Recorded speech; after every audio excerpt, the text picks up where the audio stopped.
Alrighty, so I'm gonna do another update. I have a list of stuff that I did since last update. I'm gonna go through it. It's mainly game development stuff, which is more interesting, more fun to do. Although I didn't really get as much done as I wanted. I think it's been probably 3.5 weeks or something. But I got okay amount of stuff done. But yeah, I'll just go through this list quickly, just to show you what's new, and then I'll kind of drill down on various aspects of it, like mainly the code, to kind of show you some what goes into it. But yeah, so yeah, I'll just show it first. So this is the .com version, which you can go and check out. But yeah, I'm just going to use the local version because I want to be able to change stuff in the code and have it show up. So yeah, first thing, fix missing tile bug. That was a bug I ran into last video where because I have this hack that shows and hides the tiles. If you show and hide the tiles while moving, there was some bug that can show up. So I fixed that. I'll show how I fixed it. It's not that big of a deal, but yeah, that's the first minor thing. Actor shadows. Okay, so now we have coins and a character, and they each have a shadow. And the shadows here, I'll just try to mess with the shadows a bit so you can see. The shadows can overlap without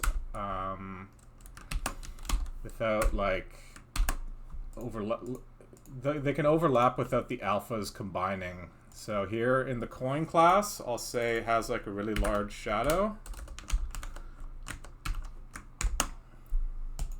So now you see when the player shadow intersects with the coin shadow, it doesn't get darker. That's what I was talking about. But yeah, so now we have shadows. I'm going to improve the efficiency later, but for now they're fine. So yeah, when you're in real mode or stick mode, you have shadows, and then when you're in simple mode, you don't have shadows. But yeah, so that's the shadows. Next one was a little bit tricky. Well, not really that tricky, but it's a little bit more complicated. It's the camera zoom ranges. So in the original World's Hardest Game, the camera was always still, and then you would just in World's Hardest Game 3 and 4, if you move to the side of the screen, it would just show a new area of the map. Whereas now the game's going to be fully open world, and there's going to be a bunch of different stuff the camera does. So there's certain things that trigger the camera zooming in and out, and one of them is called a zoom range. So when I define a level, right now it's really primitive, but here's the camera stuff. So I say it starts at 1.8 zoom, and then here I define the zoom ranges. So for example, right now it's 1.8 zoom, and I started at tile 2.5, 2.5, which is right here, right here. And then I say these are the X zoom ranges, where the X position of the player is what changes the zoom, and then these are the Y. Right now there's two X zoom ranges. So the first one is if I go from tile 8 to tile 15, the zoom will go from 1.8 to 1. And it's restricted so that only applies if the Y is between 2 and 7. So right now I'm at tile, see this is 0, 1, 2, 3, 4, 5, 6, and then when I go from 8 to 15, it'll go from 1.8 to 1. So you see I'm going from 8 to 15 right now, so it's zooming out. There's another zoom range here, but this is where this one ends. So that's what this zoom range is. It's when I go from here to here, based on the X position, it modifies the zoom. And then I have to be on a Y range between from here and here. So that's what this one is. And then I can also exclude areas where the zoom range doesn't apply. So right here I'm saying that if I'm excluding this rectangle here. So I'm saying if I'm in this zoom, if in this part of the zoom, if this part of the map, even though the x and the x is between these two things, because I'm within this rectangle, it no longer applies. So normally it would be zooming in and out, but because I'm in an excluded portion, it doesn't. So yeah, the zoom ranges are going to be one of many ways that the camera changes. It's like the simplest way. But yeah, this is the first zoom range. Then I defined another one, which is from 16 to 20. So like from here to the right side of the map, it goes from 1 to 0.6, meaning it zooms out, and then there's no Y restriction and no exclusion, so this will apply anywhere. So like, yeah, like from 16 to 20 is only like right here. So no matter where I am on the Y-axis, here it'll zoom in and out based on my X position. And then finally, this Y zoom range is similar to the first X zoom range. This is just for testing purposes. I just define a few of them just to see that it's working. So here I'm excluding this rectangle based on this. And then if I'm within this X range, which means like this area here, then based on my Y position, it'll zoom in now. See, so now it's zooming in. So yeah, so that's the zoom ranges. I'll show the code in a bit, but yeah, those are the simplest, some pretty simple camera stuff. Okay. So now I have a way of absolute positioning things. So in game development, I'm just going to refresh it here. In game development, there's world coordinates, and then there's absolute position. So for example, if I go world's hardest game, world, current, actor, player, boundary. Right now, the left side of the player is at the world coordinate, or the world X position 284, and the right side of the player is 309. But actually, relative to where the game is, it's more like 500. And like here, the I keep moving over, so my world coordinates are changing, but my absolute positioning is staying the same. So basically, it's important to be able to distinguish between world coordinates and absolute coordinates. So yeah, that's what I did. I wrote like some functions to do that. I'll explain how those work because it's kind of interesting. But what that allows me to do is do boundary boxes. So here I have, I'll just open up my world. Here, these are like the layers. So the boundary box is actually outside of the world container. And then this is the world container where the tiles are lowest, the shadows are next, then the walls, then the coins, then the players. So what that means is it looks like these boundary boxes, these pink squares are actually within the world, but actually I have the world and then I'm putting them over top of the world, and they're the top layer. So even though the coin's like beneath the player, the boundary box is like not even inside the world, it's on top of the world. So it's kind of nice just being able to absolute position things, because if I wanted some text, like say you were to die and something like text pops up or something, it's kind of cool to be able to like, well, it's not really cool, but like it's you need to be able to position things on top of the world. So here I'm zoomed out. So the absolute left position and the absolute Y position are like maybe 20 pixels apart. And then here I'm zoomed in pretty far. So now the absolute X position, I meant absolute left and absolute right. Now they're like 50, 60 apart. So like the absolute position of the left and the Y, or the left and the right change, whereas in the world, the distance between them never changes. I didn't really explain that well, but here, the distance between here is pretty small, and then if I were to zoom in, the distance is pretty big.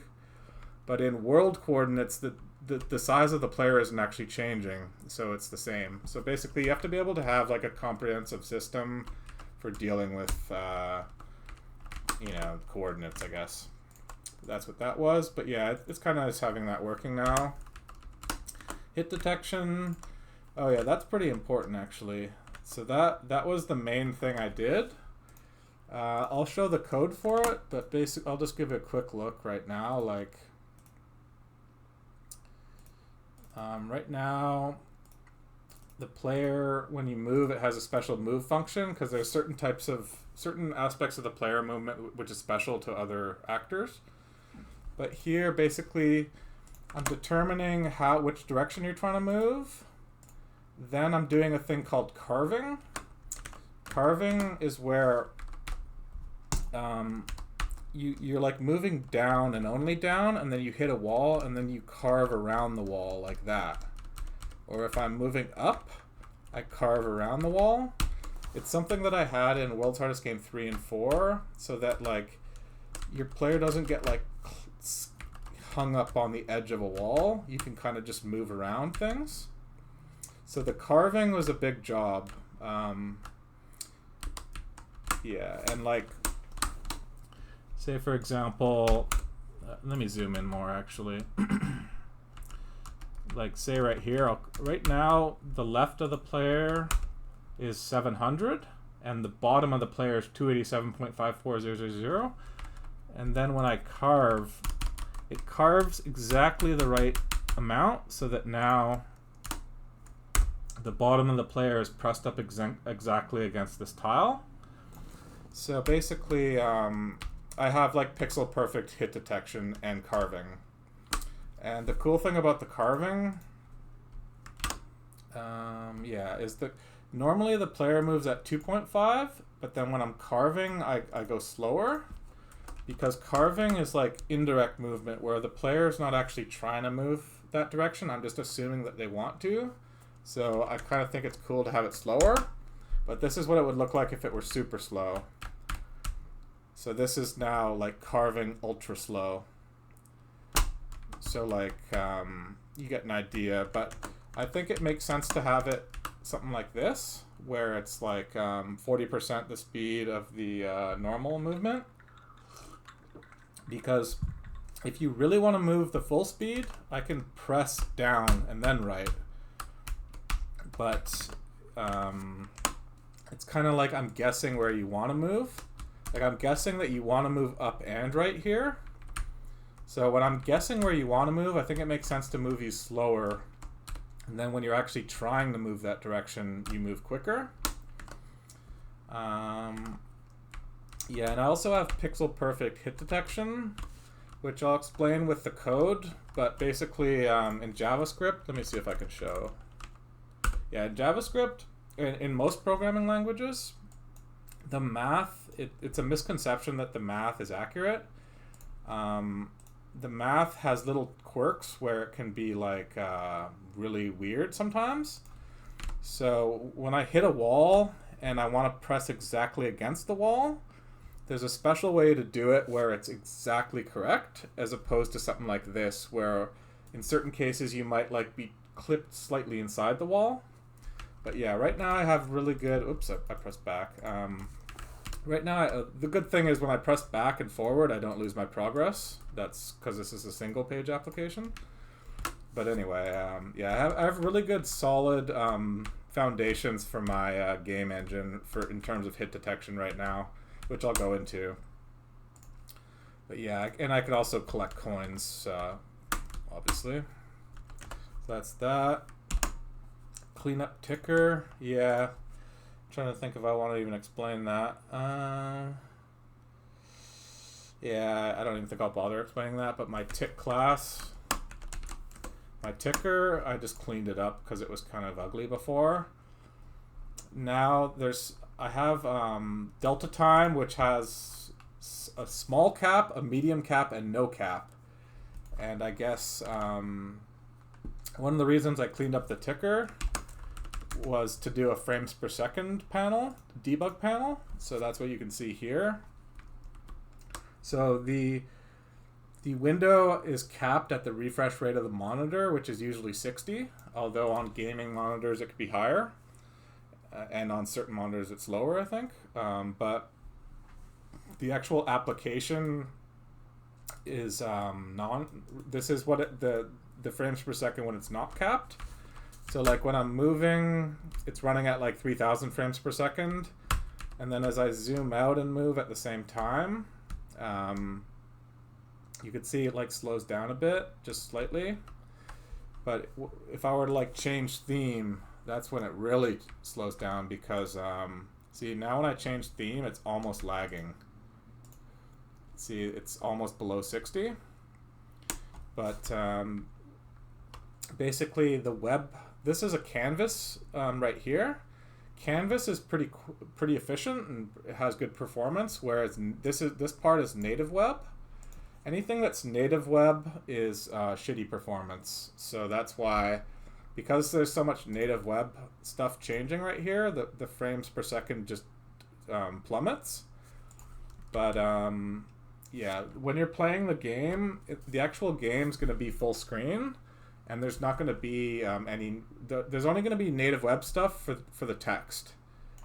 So the frames per second should be pretty good in the real game. But yeah, I cleaned up my ticker so that I could make this panel here. And there's also a way of separating the GPU and the CPU, but right now I'm only going to do the CPU. So that's the main thing anyway, but I'll probably explain that more later.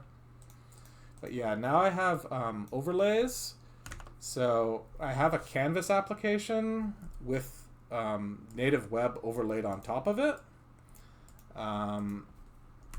So yeah, I'm with this game, I'm combining both native web and canvas. The main reason is because with native web, you can handle a lot more nuance with the text.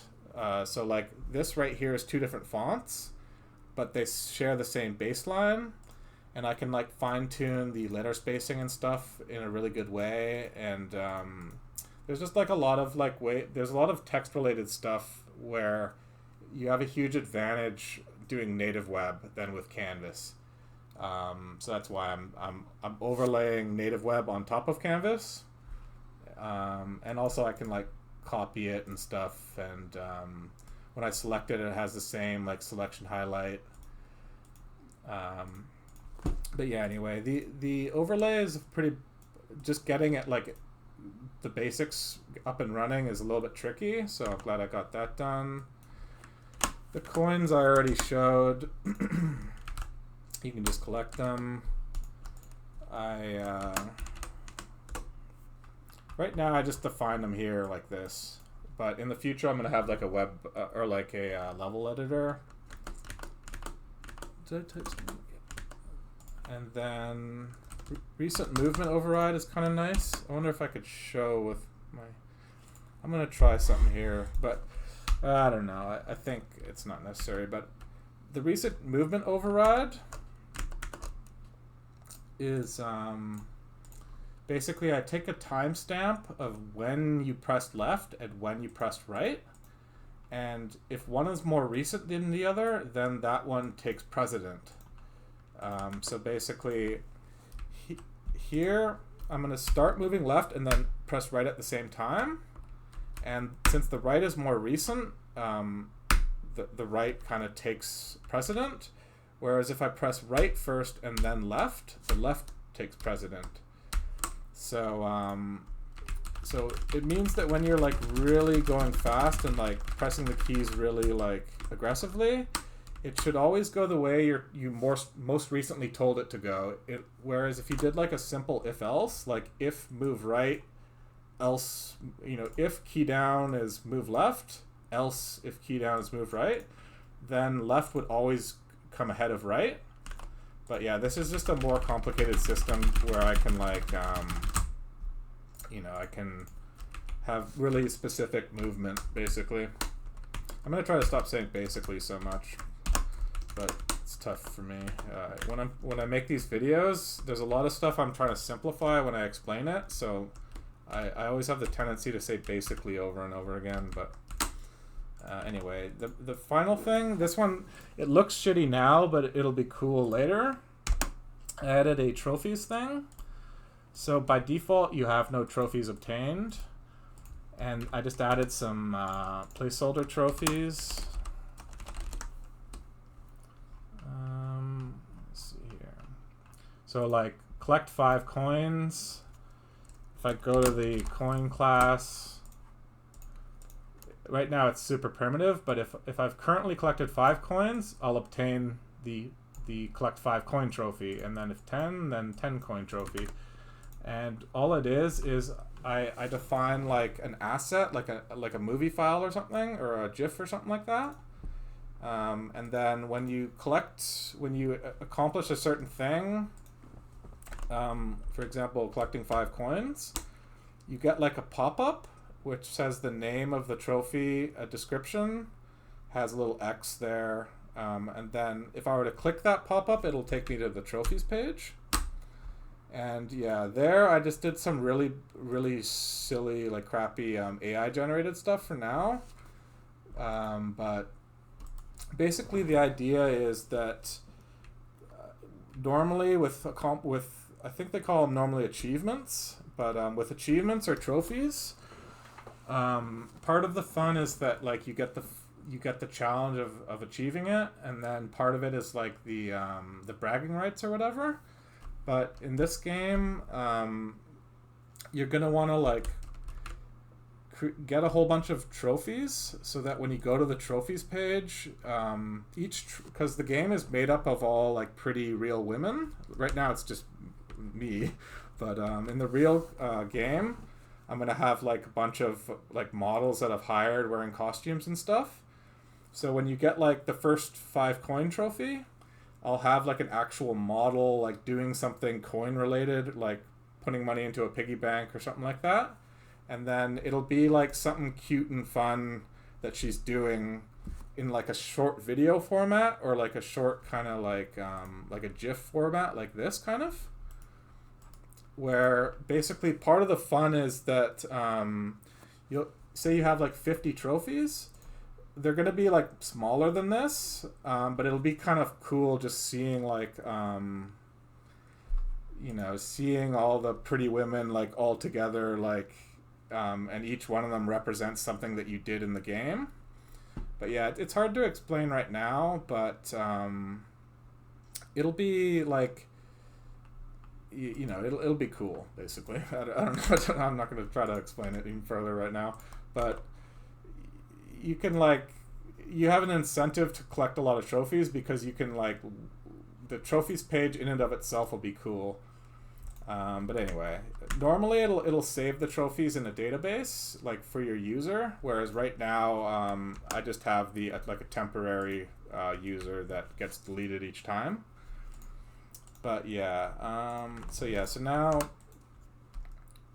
yeah, and just to emphasize, the trophies page will be like way cooler looking than this. Right now it's just a really basic AI generated video and some basic text. What am I doing here? I'll just go get the trophies again just to show again. And also the game's going to be full screen, and the trophies are going to be overlaid on top of the game. And it'll be done intelligently, where I'm not going to like cover the player with a trophy overlay. It'll determine where the player is and then put the trophy overlay like at the bottom of the screen or something, depending on where the player is, so that you don't like mess up the player while they're playing. But yeah, these are just some. I used Luma Dream Machine because I've never done AI generated stuff before. These are just like some really, really basic ones that I did with the free account, so they're really shitty. Like you can see like her fingers are all like messed up. Or here, if you look closely, she has like a stump hand. Like, see how her hand is like a stump? And yeah, and I didn't even ask for this. I said, for this one, I said full woman walking from side point of view, loopable, and then it gave me this. So this is obviously not what I asked for, but in any case, there's, with the current state of like AI generated videos and stuff, I'm going to be able to, at a minimum, what I can do is act out the motions myself, then AI generate like a person, and then apply that person onto the to like take me out and replace it with a woman, basically. But yeah, right now all I was doing was playing around really briefly. I guess I'll show it, even though these are like cringy and then like they look all like creepy, but like some of them are just black and white. So this is like of no use. So this is what I typed in, and this is what I got. These are all just for testing, so I wasn't expecting it to be any good. This one almost worked, but not really. But yeah, some of them are like this one. Like, look at her hand. It's like a claw. Like, I said putting coins in her hand, and it didn't even come close to what I asked for. And this is just, you know, but or like this one's like, you know, that's not exactly what I was wanting, but in any case, when I finally get like paid AI software, I'm gonna do like the first version of the game with AI, and then the good version, like the real version, will be with actual people. The AI is just to like have like a first version that I can make money off of, and then once I have enough money, I'm gonna hire real models. But anyway, so that's the main stuff that I did. And now I think I'll just keep this open. Now I'll just quickly go over like some of the code. Some of these aren't really that interesting, so I'll just skip them. Camera zoom ranges, I guess, is kind of hard to explain, but it's just math, like really simple math. This is my camera class. This is determining when you're in a zoom range. Yeah, I think the zoom ranges aren't really that interesting, but like there's going to be different types of zoom range, or different types of ranges. So this is the generic range class, where I just say from and to, restriction and exclude, and then it's just a bunch of like pretty straightforward stuff to like see. I define them in tiles, and then I convert it to pixels, world pixels. So here I'm converting it to world pixels. Then here's where you determine the percent from like the start to the end. Then this is to determine if you're in a zoom range based on the exclusion and whatever.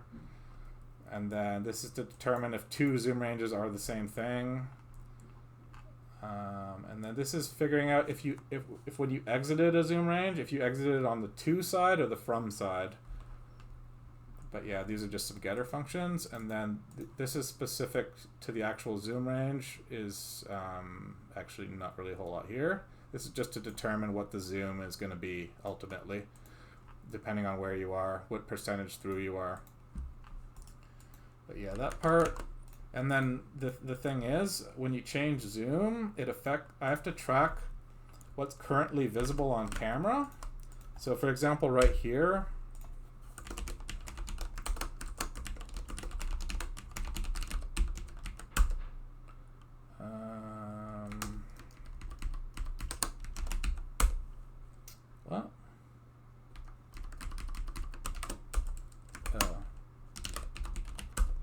so right here in world pixels, 232, yeah, so the left, it's not the left side of the player, it's the left side of the camera. What's currently visible is 232 on the left and 952 on the right. And then in tiles, it's 5 tile to 18 tile.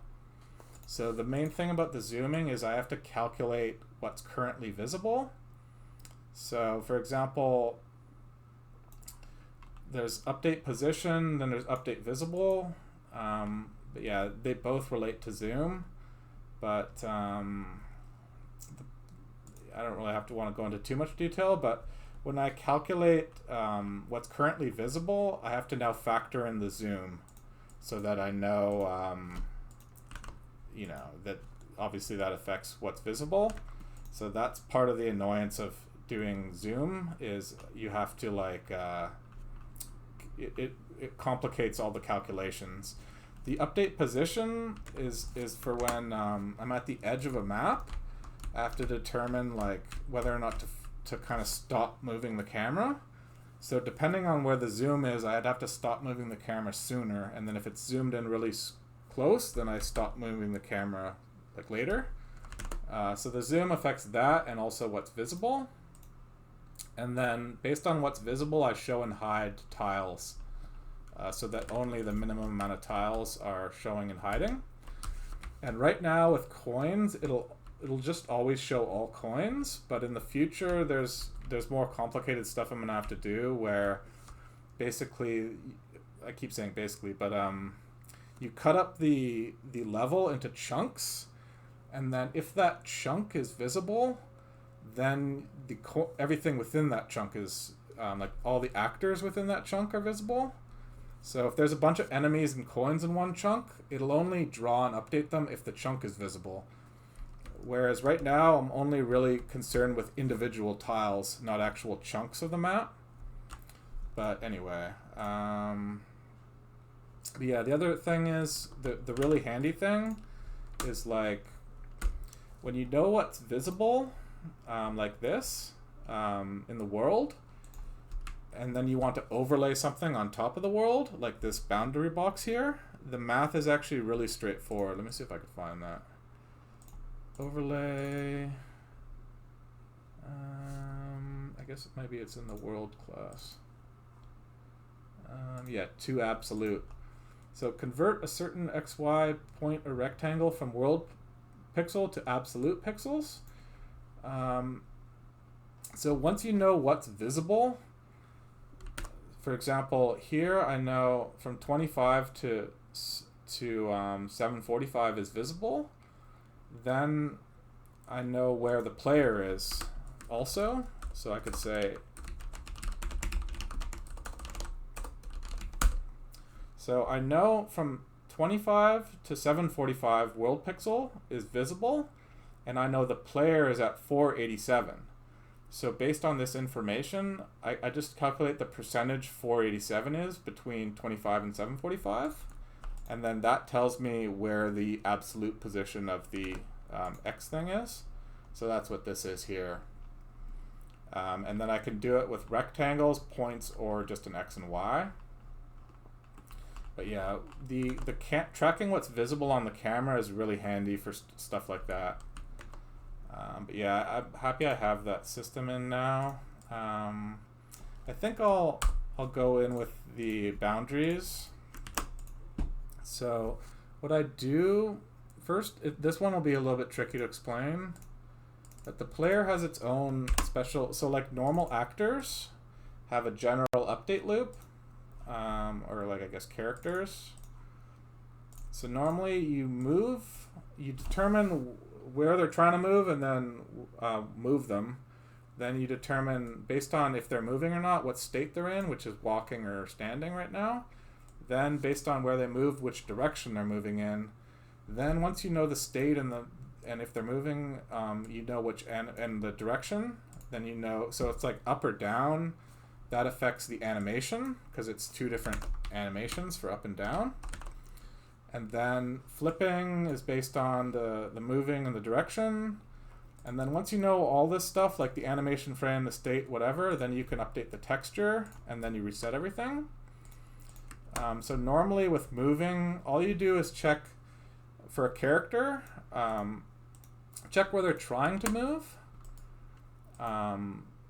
Then you apply boundaries, and then if you haven't hit a boundary, you just apply where they were trying to move initially. Since right now the only movable thing is the player, these are kind of like empty, and they're defined specifically in the player class. And then, but with the player, there's an extra step, which is carving, which I explained earlier, where I'm trying to move up, but I can't move up, so then I just decide to move left instead, and then move up when I'm able to. That's what makes things really complicated. But basically, you first, I decide which way you're trying to move. That I call it that attempted movement. So now, if I'm pressing the left key, and not the right key, or if I'm pressing both at the same time but the left is more recent, that means I'm attempting to move left. So that's where I know I'm attempting to move left. But then I have to say, am I moving left into a boundary that I can carve around? And if so, I take that and I derive from that an attempted movement of y. So here, like, I'm moving left, but now I'm actually, by moving left, I'm moving down, as you can see. So left movement can trigger y movement, like x movement can also trigger y movement, and y movement can trigger x movement in the form of carving. So the carving class, and carving only takes place if I'm not directly trying to move y. So if I'm pressing down, if I'm pressing left and up, the carving will never override like intentionally moving another direction. But if I'm not moving up, then it'll do it. So yeah, so when I go back, first I figure out where I'm directly attempting to move. Then, so let's just focus on x. Figure out where I'm trying to move on the x-axis, which is based on the arrow keys. Then, based on the way I'm moving, I'm attempting to move, I determine if that's triggering a y movement. And if so, how much? So that's the first tricky part. And then the second tricky part, a little bit tricky, is like precise boundary detection. So I'm trying to move left and I have space, so I move there. But at a certain point I hit a wall and I don't have space, so then I have to figure out exactly, I wanted to move this distance, but instead I can actually only move this distance. So this is figuring out what the y movement is based on the x movement, and then this is modifying the x movement based on boundaries. So you have to do it in this specific order, and then once all that's done, if you haven't hit a boundary, then you apply the x movement. So yeah, the main thing, I'll start with the simple tile boundaries. As I explained earlier, like in math, you see how sometimes it adds up the way you'd expect it to, like here, but at other times it's really imprecise. So if I say like, you see what I mean? Like, so you can't just take, what a lot of times people are taught to do is if you're approaching a boundary, you calculate the distance from you to the boundary and then just move yourself that delta distance. But if you do that, it'll actually sometimes move you slightly within the boundary, because you can never rely on math of addition and subtraction to add up to a precise value. If you want a precise value, you have to set the position. So I have like in my actor class, I have set position. So what I can do is I can set position move, which is like take where you currently are and just move a certain amount. But when you hit a boundary, instead of using set position move, you use set position directly. So that's where I'm essentially taking the x value and saying it's equal to a certain amount. So instead of saying x plus a certain amount, I'm saying x equals a specific amount. So here, when I'm not hitting a boundary, I'm doing plus, plus, plus, plus, plus.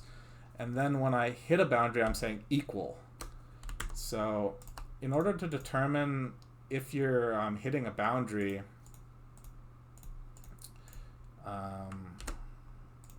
so what I do is, these are tile related boundaries, so I put them in the tile class. So here, I'll just collapse this a bit. Here I have the world, which this is happening within the game world. Then I have the tile. Then I have the boundaries related to tiles, and then I have the basic boundary, which I'm explaining now, and then carving boundaries. So with basic boundary, I have to, let me see here. So what I do is if I'm attempting to move on the x-axis, I'll see if instead of moving where I want to, if I should move to an exact position based on tile boundaries. And if I have to move to an exact position, I'll just set the position like that. And then if I don't have to move to an exact position, then I'll just show you just so you see what it looks like. Then I'll say set position move. So if I'm attempting to move on the x-axis and I'm not going to have to move to an exact position, then I just I set the position moved a certain amount. Whereas if I do have to move to exact position, then instead of saying set position move, I say set position. So this is where the actual hit detection is. I determine which axis you're moving on, and what I like to do is define each one individually because it's easier to read. So this is this is x, and the rest is y. If I'm moving, it's one or the other. I'll first do x and then later I do y. So if you're moving on the x, I calculate which tile you're in and stuff, and then I define left and right separately, and it just allows me to make sure it's precisely done and done in a way I can read. But all this is doing is it's checking it's checking the tile I'm trying to move into and if that tile is a boundary, and if it is a boundary, I'm figuring out where it is, like which tile it's in, and then multiplying it by the tile size.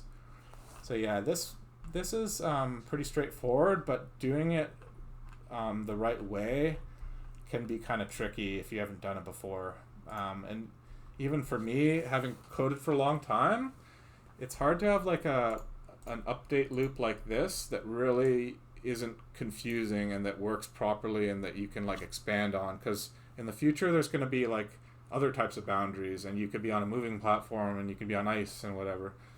But yeah, the harder part is carving. So if I'm oh, okay, yeah. I explained it slightly wrong earlier, but the here move carve x is based on attempted y movement, not attempted x movement, and move carve y is vice versa. So here I determine where the player is trying to move on the x-axis, and then where they're trying to move on the y-axis. But here is where I convert y attempted movement into x attempted movement. So here, I'm not trying to move on the x, I'm trying to move on the y, but I'm determining if you're actually going to convert it into x movement. So what I do, I have a separate tile boundary related thing called tile boundary carve. First, I determine if you're in a position where carving is applicable, where you're ready to carve, and then I determine where specifically you should end up. So it helps to separate the two things. But determining if you're ready to carve, what I'm doing is I'm looking at the boundary of the player and then the boundary of the tile next to me. So like, I guess it's easier to see if I zoom in. So pretend I'm like carving left here. So I'm looking, so here, carve on x-axis due to y move. Okay, actually I'll go like this instead. So here I'm moving down and I want to carve right. So like, let's pretend I'm right here. Carve on x-axis due to y movement. Yeah, I'm basically looking at the tiles that are near the player and trying to figure out if these are both solid or if one of them's solid and one of them's empty. If this one on the left, like below the bottom left, is solid and below the bottom right is empty, then I know I'm ready to carve.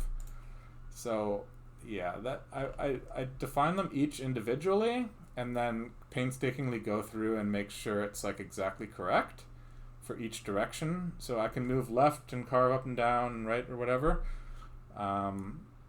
I'm not going to go through the whole thing, but you get an idea. I don't want to have to like make this video 2 hours long, but you get an idea where first I can't carve because I'm not pressed against a tile.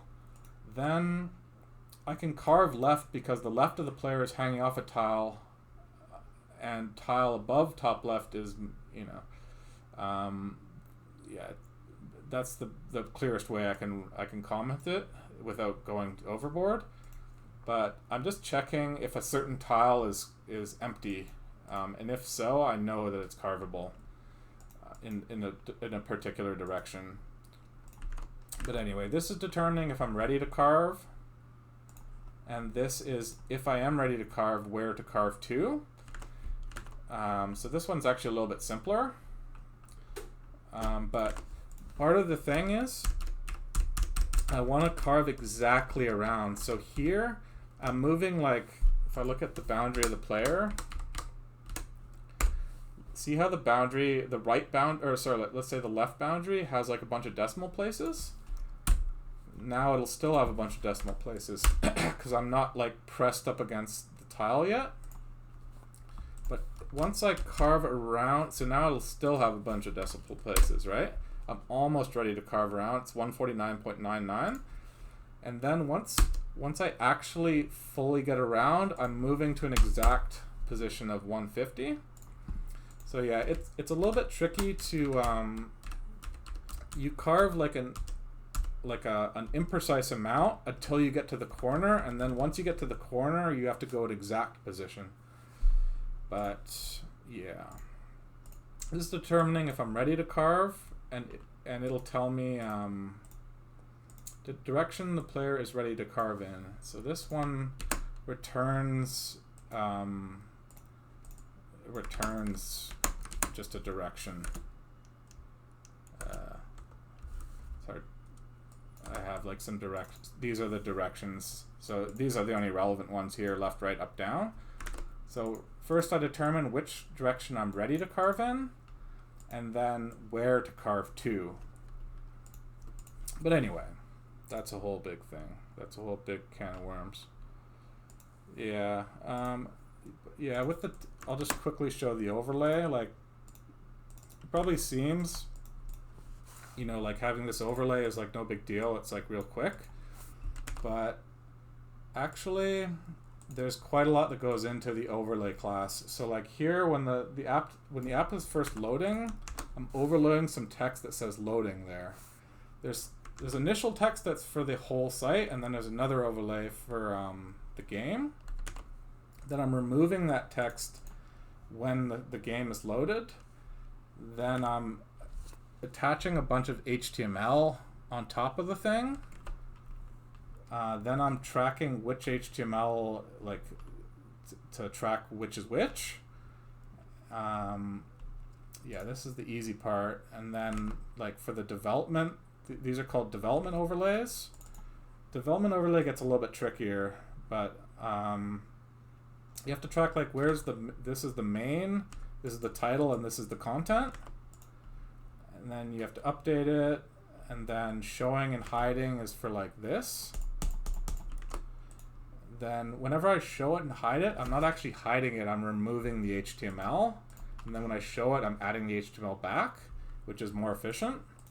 Because let's say there was 50 different types of overlays, I don't want to just hide them, I want to actually remove them so that the document, so it's more efficient. But yeah, there's a whole bunch of little tedious stuff you have to do in order to get this kind of thing working.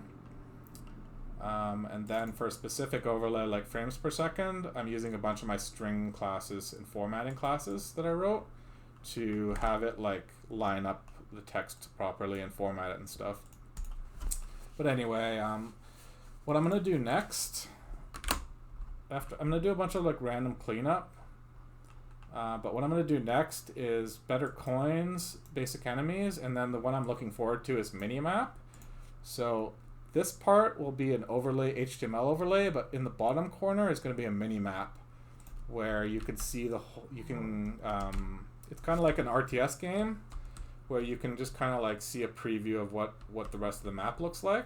But then you can also click and move around and like preview areas of the map that you've that aren't covered by Fog of War, and not really Fog of War, but as you move around the map, it's going to reveal more of it, and then you can like move you can like kind of like I don't know, you can like see other parts of the map that the player's not at yet by clicking and dragging on the mini map. But anyway, Yeah, I guess that's it for now. But in the future, I think I'll just do it like this. I'll try to get better at like explaining things and being more streamlined. I'm not even, see, I honestly couldn't tell you. I would guess I was talking for like an hour or something, but yeah, it was like 50 minutes.